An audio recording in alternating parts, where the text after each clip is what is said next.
জমি জট থেকে মুক্তি পেতে এবার নয়া সিদ্ধান্ত রেলের। জমি জোগাড়ের দায় রাজ্য সরকারের ঘাড়েই ঠেলতে চলেছে রেল। ঝঞ্ঝাটমুক্ত জমি পেলেই প্রকল্পের কাজে হাত দেবে কেন্দ্র, ঘোষণা রেল প্রতিমন্ত্রী অধীর চৌধুরীর। জমি জটে আটকে ডানকুনি থেকে ফুরফুরা শরীফ পর্যন্ত রেলপথের কাজ। মমতা বন্দ্যোপাধ্যায় রেলমন্ত্রী থাকাকালীনই হাওড়ার সাঁকরাইলে বাড়তি ক্ষতিপূরণ ও চাকরির দাবিতে কৃষি জমি রক্ষা কমিটি গড়েন স্থানীয় বাসিন্দারা। বিক্ষোভের মুখে পড়ে সাঁকরাইলে কারখানা তৈরির সিদ্ধান্ত থেকেই পিছু হটে রেল। জমিজটে বারবার থমকে যায় নন্দীগ্রামে রেলপথ তৈরির কাজ।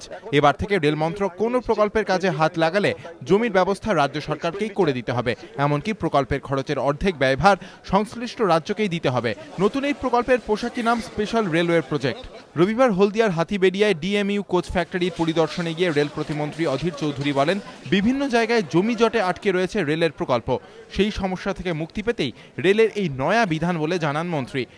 ভারত সরকারের তরফ থেকে আমরা প্রত্যেকটা রাজ্যকে বলেছি যে নতুন কোনো প্রজেক্ট তৈরি করতে গেলে তোমরা তার খরচ বহন করো, যেমন 50% খরচ, সেই সঙ্গে জমি ফ্রি ফ্রম ইনকাম ব্রাঞ্চেস, অর্থাৎ জমি দাও যেখানে ঝামেলাহীন এবং 50% টাকা দাও, তাহলে আমরা প্রজেক্ট করব, রেল চলবে। মেট্রোর সম্প্রসারণ থেকে পশ্চিমবঙ্গের বিভিন্ন রেল প্রকল্পের কাজও কবে শেষ হবে তা নিয়ে বিভিন্ন মহলে প্রশ্ন উঠতে শুরু করেছে। এ বিষয়ে রেল প্রতিমন্ত্রী বলেন, প্রতিটি প্রকল্পেরই সার্ভে চলছে। পশ্চিমবঙ্গে যত রেলের প্রজেক্ট হয়েছে সব রেলের প্রজেক্ট কবে শেষ হবে আমার জানা নেই, কারণ এইসব রেলের প্রজেক্ট বেশিরভাগই সমস্ত সার্ভে স্টেজে আছে। প্রকল্প ঘোষণা করাটা বড় কথা না, সে প্রকল্প বাস্তবায়িত করার জন্য যে শর্তগুলো দরকার সেই শর্তগুলোর ক্ষেত্রে নিশ্চয়ই অনেক ডেফিসিয়েন্সি আছে। তবে এদিন আবার রেল প্রতিমন্ত্রী স্পষ্ট করে দিয়েছেন, জমি দিলে চাকরি এটা রেলের নীতি নয়। কিছু কিছু জায়গায় ব্যতিক্রম হলেও সব জায়গায় চাকরি দেওয়া সম্ভব নয়।